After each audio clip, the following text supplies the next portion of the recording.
Hello, welcome to the channel. I'm George and today we're looking at something different.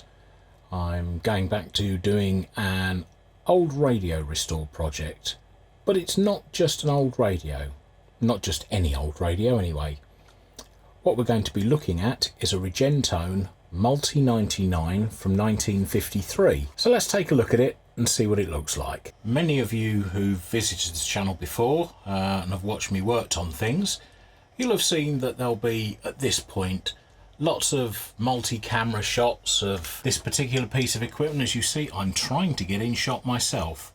Unfortunately, the camera's in the way, and there's a very good reason for this. This particular unit that you're looking at on the bench is, shall we say, a touch larger than most of the others I've worked on here. If I put my arm across the front, it'll give you some idea of the width of this thing. It's what's it say? It's medium wave, long wave, short wave. It's just a very big AM radio, isn't it? No, it's not. It has a little secret surprise. If you pull the front down, it's actually a record player as well. You probably noticed that there are stickers on the front and it's not in perfect condition. This is how I picked it up from the auction. Now, it was described as working. Let's just, I suppose, you know, if it's described as working, do we trust everybody? No, no, no. It's plugged in.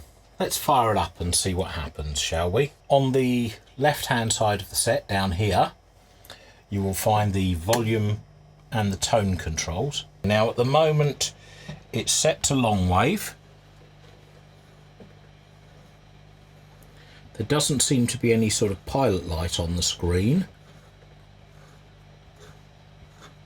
And the dial cord is working, which is a bonus. But I'm not hearing any radio signals at all on long wave. Well, the crackle at least means I'm switching something, but nothing again on medium wave. Let's try the short wave. So nothing on shortwave. So that just leaves the record player. Now I switched it over to gramophone.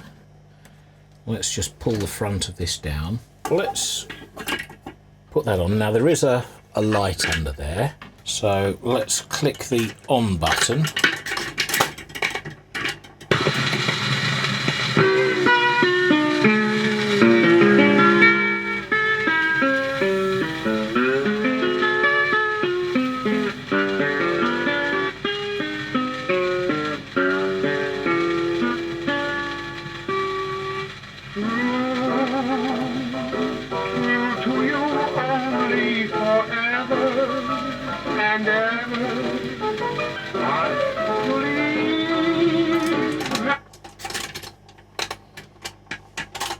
That moves quite violently.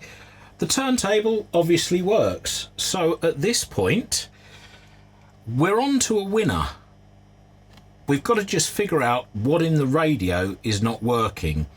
Now, this does leave me a little bit perplexed because obviously we do have a light at the back here.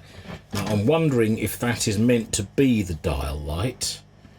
If so, I've got to check that it's the right one and whether this particular piece of plastic material is correct.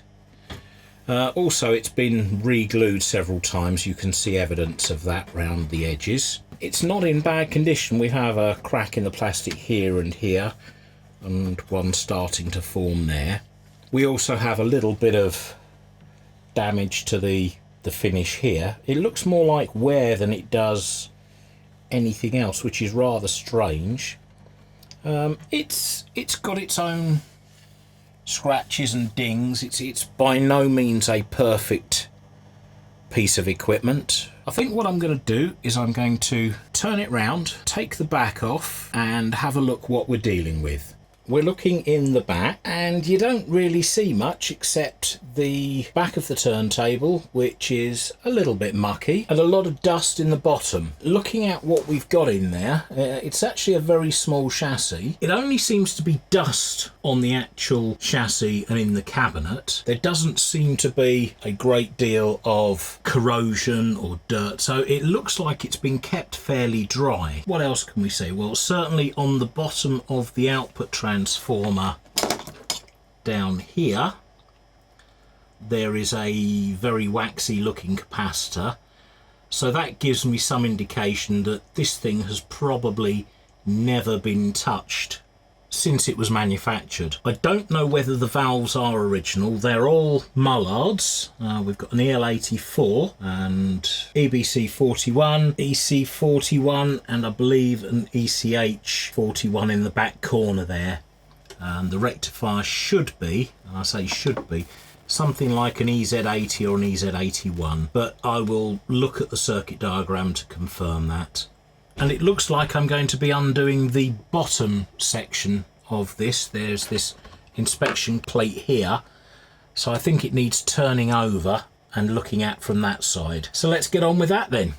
Okay, so we're looking at the underside of the unit now, and to say the least, yeah, it's original. I think that's about the only things I can say. None of these trimmers look touched since the factory. There's a large heat stain here, possibly the output transformer. That resistor looks, you know, okay. Lots of bare wires, which is to be expected. The wiring inside all matches the mains cord, so I'm pretty sure we can say that the mains cord itself is original. The on-off switch is down in that corner over there, or this pair here will be providing motor power. These capacitors are very waxy.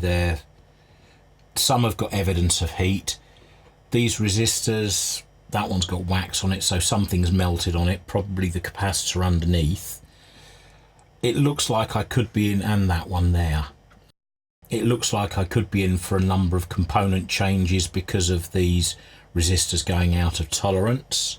I've got to say, the big electrolytic actually looks in reasonable condition. It's not bulging, it's not gassing, obviously. I will put a meter on it later once I've safely discharged it. Again, looking at all these wires, nothing has been changed from the factory because it's still got the red varnish on the connectors to say that that was done at the factory and tested, well, inspected by the factory inspector. So I've got a feeling that this particular set is completely original and has never been worked on.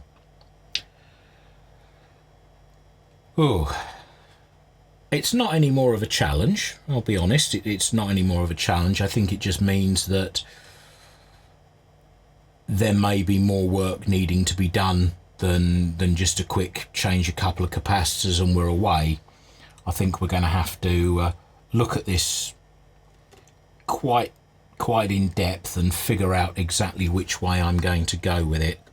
Yeah, I'm going to have to obviously look into the way this has been assembled before I can think about taking the chassis out. So it might be a case of having to work on it in this position upside down and only being able to remove things like the record deck for cleaning and lubrication and leaving the rest of this intact. I think this will be an initial look over. The other problem, obviously, being the size it is, means that unless I can get the chassis out, and that will be a major feat in itself. So looking underneath it here with the light, you can see this is the tuning assembly, and to get that out would mean totally disassembling the dial cord from that fold down front panel, and that actually runs all the way through a pulley system into that front area. I may also fit Bluetooth to this because it would be an ideal candidate, because I could use the gramophone connections to piggyback a Bluetooth unit to it, and there's certainly enough space inside to allow a Bluetooth receiver to be fitted. Okay, I think I'm going to leave it here for now and look up the circuit diagram, see what's going on, and decide which way I'm going to attack the problem, whether it's going to be from the PA stage backwards, or whether I'm just going to go through, try and strip it down, and start from scratch with the entire thing as a complete tear down restore type project. I'll get the diagrams, I'll have a look, we'll see what goes on. Until then, I'm going to say thank you very much for watching. I hope you've enjoyed this video. Leave any comments if you have any ideas as to which way I should proceed on this. If you like this video, click the like button, that'd be great. And if you want to see the next part, click subscribe and click the bell icon to get notified when the next video comes out. If you're already a subscriber, thank you very much, it's much appreciated, and I'll see you for the next video. Take care guys, bye for now.